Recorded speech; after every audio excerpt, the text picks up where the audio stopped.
ஆத்ம நமஸ்தே to all. July 11ஆம் தேதிக்குள்ளாடி இந்த வீடியோவை நீங்கள் பார்க்குறீங்க அப்படின்னா இந்த வீடியோவை பார்த்து 24 மணி நேரத்தில் உங்கள் லைஃப்பில் என்ன நடக்க போகுது, உங்கள் நபருடைய மனசில் இப்போ என்ன இருக்குது, இப்போ ஏதாவது ஒரு விஷயத்த உங்ககிட்ட இருந்து மறைக்கிறாங்களா இல்லையா, உங்கள் நபரை பற்றி தெரிஞ்சுக்கிறதுக்கு என்ன பண்ணுறது, இதை பற்றியெல்லாம் டீட்டெயில்டாக இந்த ரீடிங்கில் நம்ம தெரிஞ்சுக்க போகிறோம்.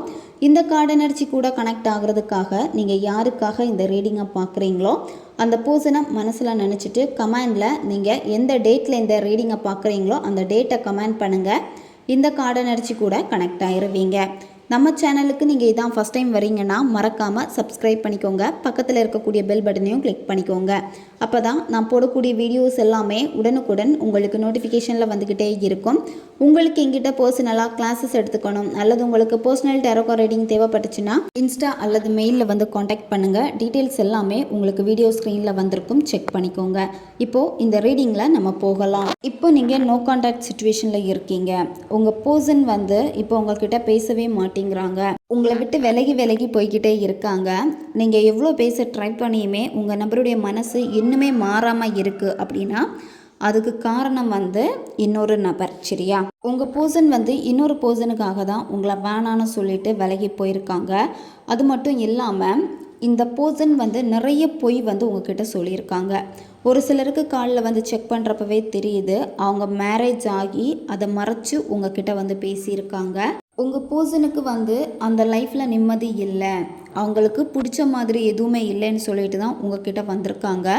அதுக்கப்புறமா வந்து பார்த்திங்கன்னா உங்கள் பர்சனுக்கு வந்து கில்ட்டி ஃபீலிங் ஏற்பட்டு அந்த பர்சன் தான் வேணும் அப்படின்னா அவங்கக்கிட்ட வந்து போயிருக்காங்க.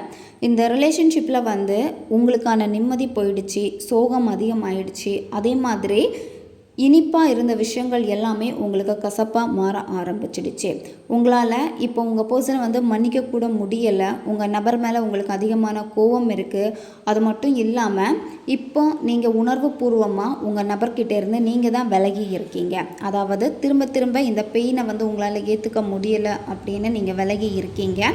உங்கள் நபர் வந்து உங்களை விட்டுட்டு போயிட்டாங்க. சரியா, இப்போ இந்த பர்சன் வந்து வேற ஒரு ரிலேஷன்ஷிப்பில் போய் கல்யாணம் ஆயிடுச்சு, இந்த ஒரு சிச்சுவேஷனில் இருக்குது அப்படின்னா அந்த பர்சன் வந்து உங்களை விட்டுட்டு போயிட்டாங்க. நீங்கள் இப்போ அதிகமாக வந்து வலியை அனுபவிச்சுக்கிட்டே இருக்கீங்க.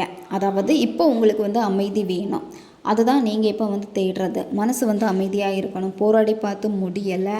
ஒவ்வொரு வாட்டியும் நான் வந்து என்னுடைய ஆர்வத்தினால தான் நான் வந்து இந்த பர்சனை தேடி போய்கிட்டே இருக்கேன். ஆனால் அவங்க வந்து என்ன அவசியமாக நினைக்கவே இல்லை. இந்த உணர்வு தான் உங்களுக்குள்ளாடி இப்போ அதிகமாக வந்துக்கிட்டே இருக்குது. இப்போ சிலருக்கு பார்க்குறப்ப வந்து 3ஆம் நபர். சரியா, இப்போ முன்னாடி பார்த்தது வந்து மேரேஜ் ஆனது. இப்போ வந்து பார்த்திங்கன்னா ஒரு சிலருக்கு உங்களுக்கு ரொம்ப நெருக்கமாக இருந்த பர்சன் இப்போ உங்களை விட்டு விலகி இருக்காங்க. அதாவது உங்களுக்கே தெரியுது இவங்க வந்து விலகி தான் இருக்காங்கன்னு. இப்போ நீங்கள் ரொம்ப நெருங்கி போக ஆரம்பித்து அவங்கள ரொம்ப சேஸ் பண்ணிட்டீங்க. இப்போ எந்த விதமான கான்டாக்டும் இல்லாமல் இருக்கீங்க. உங்கள் நபர் தான் விலகி இருக்காங்க. சரியா, இப்போ அதே மாதிரி உங்களுக்கு என்ன உணர்வு இருக்குன்னு பார்க்குறப்போ நீங்களும் விலகி இருக்கலாம். ஓகே, நம்ம மேலே இவங்க வந்து அக்கறை காட்டலை இல்லை, அதுக்கப்புறம் வந்து எதுக்காக நான் இந்த மாதிரி செய்யணும் அப்படின்னு ஒரு கடினமான மாற்றத்தை வந்து நீங்கள் எதிர்கொண்டிருக்கீங்க. அதாவது உங்களால் முடியலை, இருந்தாலுமே ஓகேன்னு சொல்லிட்டு நீங்கள் இப்போ நோ கான்டாக்டில் தான் இருக்கீங்க. இப்போ உங்களுடைய மனசு வந்து எப்படி இருக்குன்னா சரியா இல்லை. சரியா, என்னென்னா இந்த ரிலேஷன்ஷிப்பை நினச்சி அதிகமான குழப்பங்கள் வந்து இருக்குது. இவங்க அந்த 3ஆம் நபர் தான் சூஸ் பண்ணிட்டு போயிடுவாங்களோ அப்படிங்கிற ஒரு பயம் உங்களுக்கு அதிகமாக இருக்குது. அதே மாதிரி இப்போ நீங்கள் அமைதியாக இருந்தாலும் இப்போ உங்கள் மனசில் சில விஷயங்கள் செய்தே ஆகணும் அப்படின்னு வந்து இருக்குது. நிறைய வாட்டி முயற்சி பண்ணி உங்களுடைய முயற்சிகள் எல்லாமே தோல்வியில் அடைஞ்சதால இப்போ முயற்சி பண்ணணும்னு நினச்சாலும் ரொம்ப அமைதியாக நீங்கள் வந்து இருக்கீங்க. நீங்கள் நிறைய வழியில் இந்த நபரை காண்டாக்ட் பண்ண ட்ரை பண்ணியிருக்கீங்க. நிறைய வழியில் காண்டாக்ட் பண்ண ட்ரை பண்ணியுமே எல்லா வழிகளும் வந்து இப்போ அடைக்கப்பட்டிருக்கு. அதாவது எல்லா வேயும் வந்து உங்களை வந்து பிளாக் பண்ணிக்கிட்டே இருப்பாங்க. இந்த மாதிரி நிறைய விஷயங்கள் வந்து உங்களுடைய லைஃப்பில் நடந்திருக்கு. இப்போ நீங்கள் ரொம்ப அமைதியாக இருக்கீங்க. உங்கள் வாழ்க்கையில் வந்து புதுசாக நம்ம வந்து எதையாவது பண்ணலாம், நம்ம லைஃப்பில் கொஞ்சம் முன்னேறி போகலாம் அப்படின்னு தான் இப்போ நீங்கள் கொஞ்சம் அமைதியாக இருக்கீங்க. ஆனால் இந்த நபரை வந்து உங்களால் விட முடியலை, மறக்க முடியலை, மன்னிக்க முடியலை. அதே மாதிரி இந்த நபரை நினைக்கிறப்ப எல்லாமே வந்து ரொம்ப சோகமாக நீங்கள் வந்து இருக்கீங்க. இப்போ உங்கள் நபர் வந்து உங்களை எப்படி நினைக்கிறாங்க அப்படின்னா அவங்க வந்து உங்களுக்கு ஒரு வலியை வந்து ஏற்படுத்திட்டு போயிருக்கோம். அதாவது இந்த ரிலேஷன்ஷிப்பில் வந்து ஒரு ஏமாற்றத்தை கொடுத்துட்டு போயிட்டோம் அப்படிங்கிறத உங்கள் நபருக்கு வந்து நல்லாவே வந்து தெரியுது. சரியா? இருந்தாலுமே அவங்க இப்போ கொஞ்சம் விலகி தான் நிற்காங்க. என்னென்னா அவங்களுடைய மனம் வந்து தெளிவாகணும். இப்போ உங்கள் நபர் வந்து ரொம்ப ரொம்ப செல்ஃபிஷாக இருக்காங்க. எப்போவுமே அவங்கள பற்றி மட்டும்தான் வந்து திங்க் பண்ணுறாங்க. அதே மாதிரி உங்கள் மேலே கூட பழியை தூக்கி போடுவாங்க. அதாவது நீங்கள் வந்து ரொம்ப செல்ஃபிஷாக இருக்கீங்க அப்படின்னு உங்களை சொல்லுவாங்க. ஆனால் உங்கள் நபர் தான் ரொம்ப ரொம்ப செல்ஃபிஷாக இருக்காங்க. இப்போ என்னென்னா உங்களால தான் எல்லா பிரச்சனைகளும் வந்திருக்கு அப்படின்னு உங்களே வந்து குறை சொல்லுவாங்க இந்த நபர். இந்த ரிலேஷன்ஷிப்பில் இருக்கக்கூடிய அந்த கடினமான காலகட்டம் எல்லாமே உங்களுக்கு முடிவுக்கு வந்துட்டே இருக்குது. சரியா? அதாவது இனி போக போக என்ன ஆகும்னா இந்த ரிலேஷன்ஷிப்பில் இருக்கக்கூடிய பெயின் எல்லாமே கொஞ்சம் கொஞ்சமாக உங்களுக்கு சரியாக ஆரம்பிக்கும். அதாவது இதுக்கு மேலே வந்து உங்களால் போராட முடியாது அப்படின்னு நீங்கள் அமைதியாக போக ஆரம்பிச்சிருவீங்க. இந்த ரிலேஷன்ஷிப்பில் வந்து பிரச்சனைகள் வந்ததுக்கப்புறமா, அதாவது நீங்கள் விரும்புகிறது அவங்க வீட்டுக்கு தெரிஞ்சிருக்கும் அல்லது உங்கள் வீட்டுக்கு தெரிஞ்சிருக்கும், பிரச்சனைகள் வந்திருக்கு. அதனாலே வந்து பார்த்திங்கன்னா அந்த பர்சனை வந்து எங்கேயாவது தூரமாக கொண்டு போவாங்க, இல்லை வேறு யாராச்சும் ரிலேட்டிவ் வீட்டில் விட்டுருப்பாங்க, இல்லை வீட்டுக்குள்ளாடி அடைச்சி வைப்பாங்க, வெளியே உங்ககிட்ட பேசவே கூடாது, பேசவே விட மாட்டாங்க, இந்த மாதிரியெல்லாம் செஞ்சுருக்காங்க. சரியா? உங்கள் நபர் வந்து இப்போ கவலையாக தான் வந்து இருக்காங்க. சரியா? என்னத்தான் அவங்க வந்து உங்களை வேணான்னு சொன்னாலுமே அவங்க வந்து கவலையாக தான் வந்து இருக்காங்க. அவங்களால இப்போ வந்து உங்களுக்கு எந்த விதமான வாக்குறுதியும் கொடுக்க முடியலை அவங்க இப்போ இருக்கக்கூடிய இந்த சிச்சுவேஷனில். உங்கள் பர்சன் வந்து இப்போ உணர்ச்சி ரீதியாக வந்து ரொம்பவே மாட்டிக்கிட்டே தவிக்கிறாங்க. சரியா? அதாவது ஒரு பக்கம் நீங்கள், ஒரு பக்கம் அந்த மூன்றாம் நபர் என்ன பண்ணுறதுன்னு தெரியாமல் இப்போ அவங்க வந்து ரொம்பவும் தடுமாறிக்கிட்டே இருக்காங்க. உங்கள் பர்சன் இப்போ மூன்றாம் நபர்கிட்ட மாட்டிக்கிட்டு ரொம்பவே சிக்கி தவிக்கிறாங்க. சரியா? அதாவது சில விஷயங்கள் எல்லாமே வந்து அவங்களுக்கு அவ்வளோ பெயினை வந்து கொடுத்தாலுமே அவங்களால எதிர்கொள்ள முடியலை. சரியா? அதாவது அவங்களுடைய உணர்வுகளை எல்லாமே அவங்களுக்குள்ளாடி தான் வச்சுருக்காங்க. இப்போ உங்களை விரும்புகிறேன்னு கூட உங்கள் நபரால் வந்து சொல்ல முடியாது. ஆனால் அவங்களுக்கு உங்கள் மேலே ஒரு பாசம் இருந்தாலுமே விரும்பலை, வேண்டாம், எனக்கு இவங்க தான் முக்கியம் அப்படின்னு சொல்லுவாங்க. இப்போ உங்கள் நபர் வந்து ரொம்பவும் குழப்பத்தில் இருக்காங்க. மனக்குழப்பங்கள் தான் அதிகமாக இருக்குது. இப்போ அவங்களுக்கு வந்து ஒரு முடிவை வந்து எடுக்கணும். ஒரு பக்கம் நீங்கள், ஒரு பக்கம் அந்த மூன்றாம் நபர்னு பார்க்குறப்போ உங்கள் பர்சன் என்ன பண்ணுறதுன்னு தெரியாமல் ரொம்பவே முழிச்சிக்கிட்டே இருக்காங்க. எந்த பக்கத்தில் போகிறதுன்னு தெரியலை, உங்கள் பக்கமாக இல்லை அவங்க பக்கமாக அப்படின்னு அவங்களுக்கு வந்து தெரியலை. இப்போ அவங்க பக்கத்தில் போனதுக்கப்புறம், அதாவது அந்த மூன்றாம் நபருடைய சைடில் போனதுக்கப்புறம் தான் இப்போ அதிகமாக வந்து நினைக்கிறாங்க, இப்போ நான் வந்து எங்கே போகணும் அப்படின்னு. உங்களை காயப்படுத்துறது அவங்களுக்கு இப்போ வந்து பிடிக்கலை. சரியா? நிறையவே உங்களை வந்து காயப்படுத்தியிருக்காங்க. இதுக்கு மேலேயும் உணர்ச்சி ரீதியான ஒரு காயத்தை வந்து உங்களுக்கு கொடுக்கக்கூடாது அப்படின்னு தான் உங்கள் நபர் வந்து நினைக்கிறாங்க.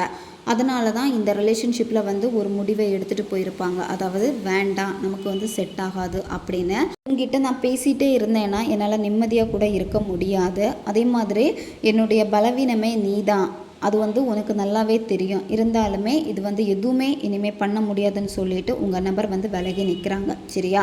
அவங்களுடைய உண்மையான உணர்ச்சிகள் வந்து எப்படி இருக்குன்னா, உங்களை விரும்புகிறாங்க ஆனால் வெளியே வந்து மறுக்கிறாங்க. சரியா? ஒப்புக்கொள்ள மாட்டாங்க. இப்போ நீங்கள் திரும்ப திரும்ப கேட்டாலுமே உங்கள் நபர் என்ன சொல்லுவாங்கன்னா, இல்லை, வேண்டாம், செட் ஆகாது, இதுதான் வந்து சொல்லுவாங்க. அதே மாதிரி நீங்கள் என்ன சொன்னாலும் உங்களுக்கு ஏற்ற மாதிரி உங்கள் நபர் வந்து தலையசைக்க மாட்டாங்க. சரியா? நீங்கள் வந்து அமைதியாக இருக்கணும், நிம்மதியாக இருக்கணும், நிதானமாக இருக்கணும், இதுதான் உங்கள் நபர் வந்து விரும்புகிறது. சரியா?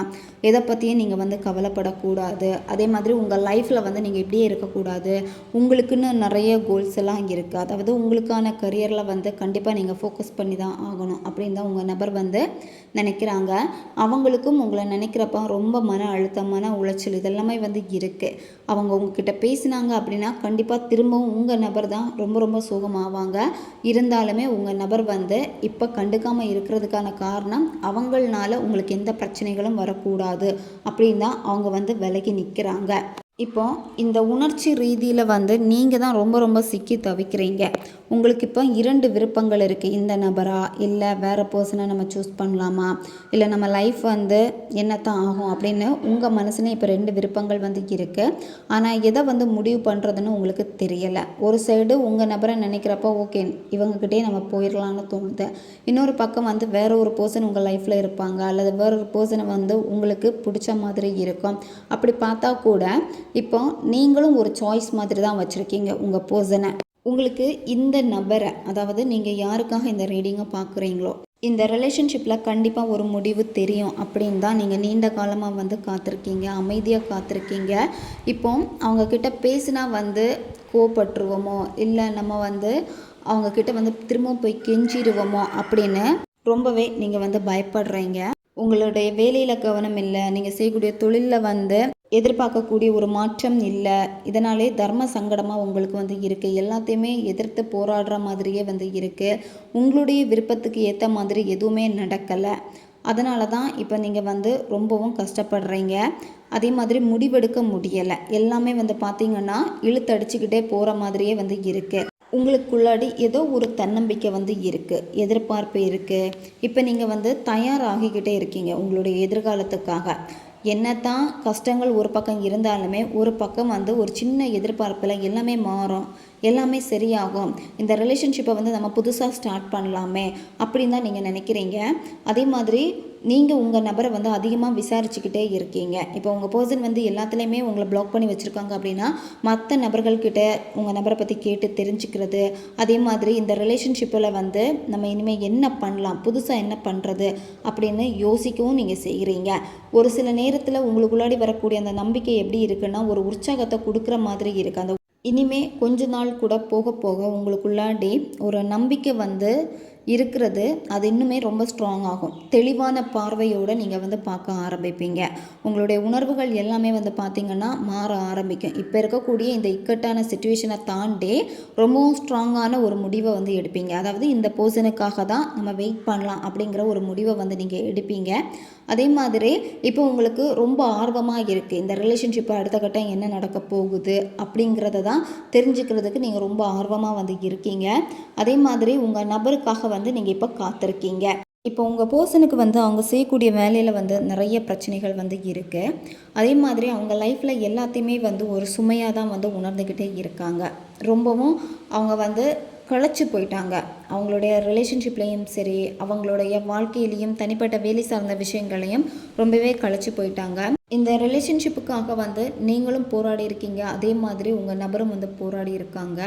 ஆனால் மூன்றாம் நபர்னால தான் வந்து பார்த்திங்கன்னா இப்போ உங்கள் நபரால் வந்து எதுவுமே பண்ண முடியலை, மூன்றாம் நபர்கிட்ட இருந்து விடுபடக்கூட முடியலை, சரியா? ஆனால் உங்கள் நபருக்கு வந்து மனசு ஃபுல்லாக வந்து ஒரு பாரம் இருக்குது. ஏதோ ஒரு கடமைக்காக அந்த தேர்ட் பர்சன் கிட்ட இருக்கிற மாதிரியான ஒரு உணர்வு. இந்த ரிலேஷன்ஷிப்பில் வந்து நிறைய வாட்டி உங்கள் நபர் வரணும்னு நினச்சிருக்காங்க. வரணும்னு நினச்சுமே அவங்களால வர முடியாமல் போயிருக்கு. அதாவது வேலையில் ஏதாவது பிரச்சனை வரும், அல்லது தொழிலில் ஏதாவது பிரச்சனை வரும், அவங்களுடைய குடும்பத்தில் வந்து ஏதாவது பிரச்சனைகள் வரும். இந்த மாதிரியான வெளிப்புற அழுத்தத்தினால வந்து உங்கள் நபர் வந்து எதை சமாளிக்கிறதுனே தெரியாமல் உங்கள் நபர் வந்து நிறைய பொறுப்புகளை எடுத்துகிட்டு அப்படியே வந்து இருக்காங்க. அதனால தான் இந்த ரிலேஷன்ஷிப்பில் வந்து நிறைய தடைகள் வந்துக்கிட்டே இருக்கிறது. ஒரு நாள் நல்லா பேசியிருப்பாங்க, கொஞ்ச நாள் வந்து பேச மாட்டாங்க, கோவப்படுவாங்க. கேட்டால் எனக்கு வந்து நிறைய வேலைகள் இருக்குது, என்னுடைய வேலையை பார்க்குறதுக்கே சரியாக இருக்குது, இந்த ரிலேஷன்ஷிப்பை வந்து செட் ஆகாது, இந்த மாதிரி ஏதாவது ஒரு ரீசனை வந்து சொல்லிக்கிட்டே இருப்பாங்க. ஆனால் அவங்க வந்து உங்களை வந்து நேசிக்கிறாங்க, சரியா? இப்போ என்னத்தான் மூன்றாம் நபர் இருந்தாலுமே மூன்றாம் நபர்கிட்ட இருந்து விலகி போகணுன்னு தான் உங்கள் நபர் வந்து நினைக்கிறாங்க. ஆனால் என்னென்னா அவங்களுக்கு வந்து மூன்றாம் நபர் கொடுக்கக்கூடிய சில அழுத்தத்தினால வந்து அவங்களால வர முடியலை, சரியா? இப்போ வந்து ரிலேஷன்ஷிப்லேயே வந்து ரொம்ப தளர்ந்து போயிட்டாங்க உங்கள் பர்சன். ஏன்னா மனசு வந்து அவ்வளோ சுமையாக வந்து இருக்குது, மன அழுத்தங்கள், அதே மாதிரி எல்லாமே உங்கள் நபருக்கு வந்து இப்போ ஒரு கடமை மாதிரி ஆயிடுச்சு. நீங்கள் உங்கள் நபர்கிட்ட பேசினா கூட உங்கள் நபர் சொல்கிறது, எனக்கு நிறைய கடமைகள் இருக்குது, எனக்கு என் குடும்பத்தை பார்க்கணும், நிறைய வேலைகள் வந்து இருக்குது, எல்லாத்தையுமே பார்க்கணும். ஸோ இதெல்லாமே முடிச்சுட்டு வரப்போ வந்து எப்போ டைம் போகும் எனக்கே தெரியாது, எவ்வளோ வருஷம் ஆகும்னே தெரியாது, இந்த மாதிரி உங்ககிட்ட சொல்லுவாங்க. இந்த ரிலேஷன்ஷிப்பில் வந்து இதுக்கு மேலே என்னால் கண்டினியூ பண்ண முடியலை அப்படின்னு அவங்களே சொல்லியிருப்பாங்க. ஏன்னா உங்ககிட்ட அவ்வளோ கலகலப்பாக பேசின நபர் இப்போ என்ன அப்படின்னா உங்ககிட்ட பேசுகிறதுக்கான நேரமே வந்து கொடுக்க மாட்டேங்கிறாங்க. அதே மாதிரி உங்ககிட்ட பேசுகிறதுக்கே அவங்க வந்து ரொம்ப சிரமப்படுறாங்க. அவங்களுடைய பேச்சிலேயே வந்து நிறைய மாற்றங்களை வந்து உங்களால் பார்க்க முடியும். உங்ககிட்ட வரதுக்கான நிறைய முயற்சிகளும் இந்த நபர் வந்து எடுத்திருந்தாலுமே என்னென்னா அவங்க வந்து ரொம்ப தளர்ந்து போயிட்டாங்க. சில நேரம் நீங்கள் செய்த சில தவறுகள், அதனால் இந்த ரிலேஷன்ஷிப்பில் கிடைச்ச வாய்ப்பும் வந்து உங்களுக்கு மிஸ் ஆகிருக்கும். அந்த நபர் வந்து உங்களை நேசிக்கிறாங்க. ஆனால் என்னென்னா இப்போ வந்து அவங்க வந்து சரியான ஒரு மைண்ட் செட்டில் கிடையாது. அதாவது உங்ககிட்ட பேசணும் அந்த மைண்ட் செட் அவங்களுக்கு கிடையாது. இப்போ உங்கள் பர்சனுக்கு வந்து வேலைகள் வந்து அதிகமாக இருக்கிறதுனால வந்து பார்த்திங்கன்னா உங்களுக்கான நேரத்தையும் அவங்களுக்கு வந்து கொடுக்க முடியாது. உங்களை பற்றி நினச்சாலுமே வந்து இப்போ பேசணும் அந்த ஒரு மைண்ட் செட் வந்து பெருசாக உங்கள் பர்சன்கிட்ட இல்லை. அவங்க லைஃப்பில் வந்து ஒரு இலக்கை வச்சுருக்காங்க, அது பக்கத்தில் கிட்டத்தட்ட நெருங்கிட்டாங்க. சரியா, நெருங்கினாலுமே இப்போ லாஸ்ட்டில் வந்து கொஞ்சம் இருக்குது, அதில் வந்து ரொம்ப சோர்வடைஞ்சிட்டாங்க. என்னென்னா நெருங்க முடியலை அந்த வெற்றியை இன்னுமே. அதே மாதிரி நீங்களும் நினைக்கிறீங்க இந்த ரிலேஷன்ஷிப் வந்து இந்த மாதிரி தான் போகுதே அப்படின்னு. நீங்கள் பார்க்கக்கூடிய கண்ணோட்டங்களை வந்து முதல்ல நீங்கள் மாற்றிக்கோங்க. சரியா, என்னென்னா நீங்கள் ரொம்பவும் இந்த ரிலேஷன்ஷிப்புக்காக இறங்கி போயிட்டீங்க. அதே மாதிரி நிறைய முயற்சிகள் எடுத்துட்டீங்க. ஆனால் உங்ககிட்டயும் ஒரு சோர்வு வந்து பார்க்க முடியுது. இப்போ உங்களுக்கு பயம் அதிகமாயிடுச்சு. இவங்க வந்து முழுசாக மாறிட்டாங்களா, முழுசாக அந்த 3ஆம் நபருடைய கண்ட்ரோலில் தான் இருப்பாங்களா, நம்மக்கிட்ட வரவே மாட்டாங்களா அப்படின்னு. ஏன்னா ஒவ்வொரு வாட்டியும் இந்த நபருக்காக நீங்கள் செஞ்ச மேனிஃபெஸ்டேஷனாக இருந்தாலும் சரி அல்லது மற்ற முயற்சிகளாக இருக்கட்டும், எல்லாமே முக்கால்வாசி எல்லாமே நிறைவேறின மாதிரி இருந்துமே கொஞ்சம் இன்னும் வந்து பார்த்திங்கன்னா இழுத்தடிச்சிட்டு போகிற மாதிரியே இருக்குது. அதாவது அந்த வெற்றியை வந்து முழுமையாக உங்களால் பார்க்க முடியாமல் இருக்குது. உங்கள் நபர் வந்து இப்போ உங்ககிட்ட என்ன விஷயத்த மறைக்கிறாங்க அப்படின்னு பார்க்குறப்ப அவங்களுக்கு உங்கள் மேலே ஒரு ஈர்ப்பு இருக்குது. சரியா, அதே மாதிரி அவங்களுக்கு இந்த ரிலேஷன்ஷிப்பில் திரும்ப எடுத்துக்கிறதுக்கான வாய்ப்பு இருக்குது. அது உங்கள் நபருக்கு நல்லாவே தெரியும். அதாவது அவங்க இப்போ நினச்சா கூட இந்த காதலை கண்டினியூ பண்ண முடியும். அது நல்லாவே அவங்களுக்கு தெரியுது. ஆனால் அதை வந்து வெளிப்படையாக உங்ககிட்ட வெளிப்படுத்த மாட்டாங்க. சரியா, அதை அவங்களுக்குள்ளாடியே வச்சுருப்பாங்க. ஏன்னா உங்களை பற்றின எல்லா விஷயமும் A to Z வரைக்குமே உங்கள் பர்சனுக்கு நல்லாவே வந்து தெரிஞ்சிருக்கு. எப்போ எப்படி பேசணும், எந்த இடத்துல பேசணும், எந்த இடத்துல பேசினா வந்து நீங்கள் எல்லாமே வந்து மறப்பீங்க, உங்கள் நபர் பின்னாடியே போவீங்க, எல்லாமே உங்கள் நபருக்கு வந்து நல்லாவே தெரிஞ்சிருக்கு. சரியா, ஆனால் அவங்களுடைய உணர்ச்சிகளை வந்து வெளிப்படுத்தாமல் ரொம்பவே பாதுகாப்பாக அவங்களுக்குள்ளாடி வச்சுருக்காங்க. இப்போது இவங்களுக்கு உங்கள் மேலே ரொம்பவே அக்கறை இருக்குது. ஆனால் வெளிக்காட்ட மாட்டாங்க. நீ எப்படி வேணும்னாலும் போ, நீ என்ன வேணும்னாலும் ஆகு, எனக்கு இதை பற்றியெல்லாம் பிரச்சனையே கிடையாது அப்படின்னு தான் சொல்லுவாங்க. ஏன்னா அவங்க வந்து உங்கள் மேலே அக்கறை காமிக்க மாட்டாங்க. அக்கறை காமிச்சா நீங்கள் மாறுவீங்கன்னு அவங்களுக்கு வந்து தெரியும். சரியா, அதனால தான் வெளிப்படுத்தாமல் வந்து இருக்காங்க. அதே மாதிரி இப்போ உங்ககிட்ட சண்டை போடிய மைண்ட் செட்லேயும் உங்கள் நபர் வந்து கிடையாது. சரியா, அவங்க வந்து எல்லா விஷயத்தையும் வந்து வேணும்னு தான் உங்ககிட்ட இருந்து மறைச்சிருக்காங்க. சரியா, செல்ஃபிஷாக நடந்திருக்காங்க. 3ஆம் நபரை பற்றி மறைச்சிருக்காங்க. எல்லாமே வேணும்னே செஞ்சுருக்காங்க. ஏன்னா சில நேரம் வந்து நீங்கள் செய்த சில தவறுகள், நீங்கள் செய்த சில துரோகம், அதை மனசில் வச்சுட்டு தான் உங்கள் நபரும் இந்த மாதிரி நடந்திருக்காங்க.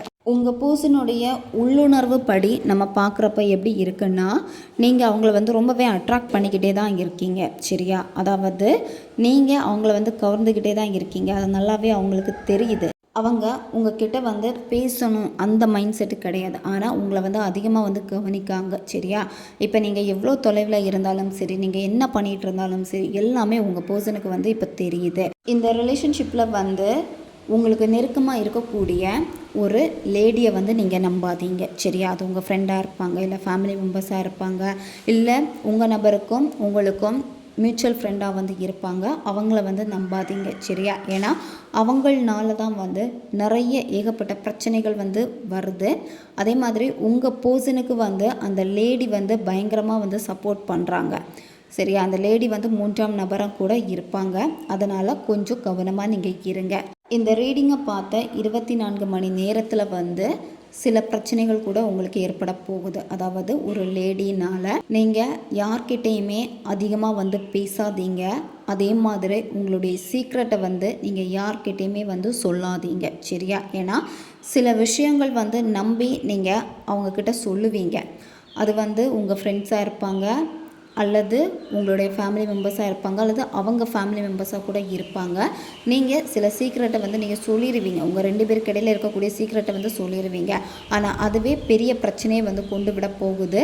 அதனால் கொஞ்சம் நீங்கள் அமைதியாக இருங்க. 2-3 டேஸ் வந்து அமைதியாக கொஞ்சம் கவனமாக வந்து நீங்கள் இருங்க. ஏன்னா வாய் வார்த்தைகள்னால வந்து அதிகமான சண்டைகள் பிரச்சனைகள் ஏற்பட இருக்குது. இந்த 3ஆம் நபர் வந்து டோட்டலாக உங்கள் பர்சன்கிட்ட இருந்து பிரிக்கணும்னு தான் நிறைய முயற்சிகள் எடுக்கிறாங்க. சரியா, உங்கள் நபர் வந்து மற்றவங்க கிட்ட எல்லாமே உங்களை பற்றி புகழ்ந்து தான் வந்து பேசுகிறாங்க. சரியா, உங்ககிட்ட தான் அந்த மாதிரி நடந்துக்கிறது இல்லை. ஆனால் மற்றவங்க கிட்ட எல்லாமே உங்களை பற்றி புகழ்ந்து தான் சொல்கிறாங்க. அதே மாதிரி உங்கள் கூட இருந்த அந்த நாட்கள் எல்லாமே வந்து அவங்களுடைய வாழ்க்கைக்கான ஒரு பொக்கிஷமான நாட்கள். உங்கள் நபர் வந்து இப்போ தனிமையில் இருந்தால் கூட அவங்களுடைய செல்ஃப் லவ்வில் தான் அதிகமான கவனம் இருக்குது. அதே மாதிரி அவங்களுக்கு எது சந்தோஷத்தை கொடுக்குதோ அந்த விஷயங்களை தான் அவங்க வந்து செய்கிறாங்க. நீங்கள் உங்கள் பர்சனுடைய தனிப்பட்ட சுதந்திரத்தை வந்து பறிக்கிற மாதிரியான ஒரு உணர்வும் அவங்களுக்கு வந்து இருக்குது. சரியா? இந்த ரிலேஷன்ஷிப்பு வந்து பிரியறதுக்கு ரீசன் வந்து பார்த்திங்கன்னா, அவங்களுக்கான ஃப்ரீடமை வந்து நீங்கள் கொடுக்காம இருக்கீங்க. அதே மாதிரி அவங்க உங்களுக்கு கொடுக்காம இருந்திருப்பாங்க. அதனால தான் உங்களுக்கு வந்து பிரேக்கப்பும் ஆகிருக்கும். இப்போ அவங்க பயப்படுறது என்ன அப்படின்னா, அவங்களுடைய லைஃப்பில் வந்து பெருசாக நீங்கள் தலையிடக்கூடாது. அதுதான் வந்து அவங்க நினைக்கிறாங்க. உங்கள் பர்சனுக்கு என்ன வேணும் அப்படிங்கிறது வந்து தெளிவாக அவங்களுக்கு தெரியுது. ஆனால் வெளியே வந்து நடிச்சுக்கிட்டு இருக்காங்க.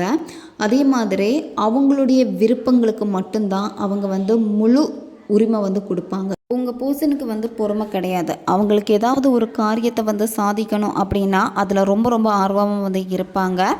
அதே மாதிரி இந்த ரிலேஷன்ஷிப்பில் வந்து அவங்க தான் ரொம்பவும் வந்து டாமினேட் பண்ணுவாங்க. இப்போ அவங்களுக்கு ஒரு விஷயம் நீட் இருக்குது, அதாவது ஃபிசிக்கல் அட்ராக்ஷன் இருக்குது அப்படின்னா அதை வந்து காரியமாக வந்து உங்ககிட்ட சாதிச்சிருவாங்க. இந்த ரிலேஷன்ஷிப்பில் அவங்களால வந்து முழுமையாக இருக்க முடியலை. சரியா? அதாவது அவங்க வந்து பயப்படுறாங்க உங்கள் பர்சன். அதே மாதிரி அவங்களுடைய உணர்வுகளை வந்து பார்த்திங்கன்னா உங்ககிட்ட சொல்லவும் முடியாமல் எல்லா விஷயத்தையும் எதிர்கொள்ள முடியாமல் தான் உங்களை வந்து அவாய்ட் பண்ணுறாங்க. அதுக்கு வந்து ஒரு காரணம் வந்து இருக்குது. உங்களுடைய இந்த ரிலேஷன்ஷிப்பு வந்து வேறு யாருக்குமே வந்து பிடிக்கலை. சரியா? அதாவது நீங்கள் சேரக்கூடாது மற்றவங்க வந்து நினைக்கிறாங்க.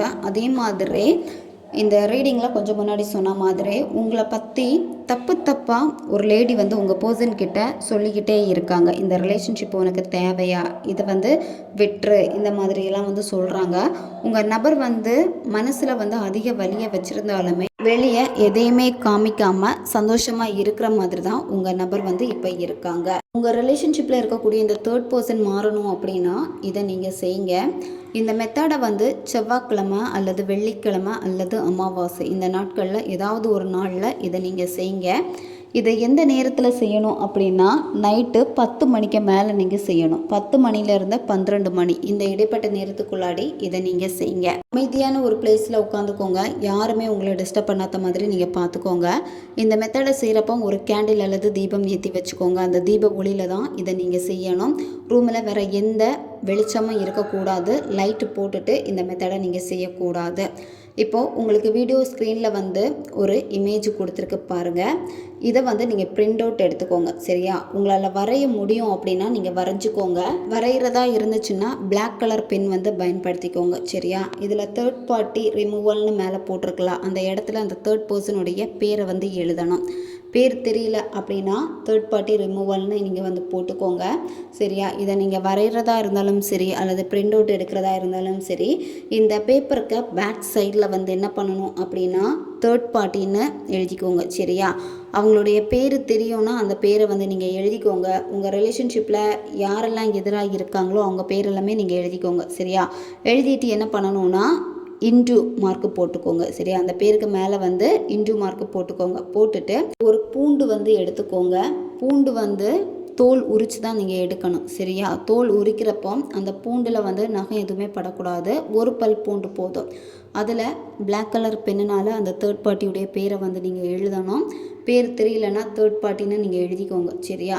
இப்போ 2-3 தேர்ட் பார்ட்டி இருக்காங்க அப்படின்னா அதுக்கேற்ற மாதிரி பல் பூண்டு வந்து எடுத்துக்கோங்க. இப்போ 3 நபர்கள் இருக்காங்கன்னா 3 பல் பூண்டு எடுத்துக்கோங்க. சரியா? ஒரு நபர் இருக்காங்கன்னா ஒரு பல் பூண்டு வந்து எடுத்துக்கோங்க.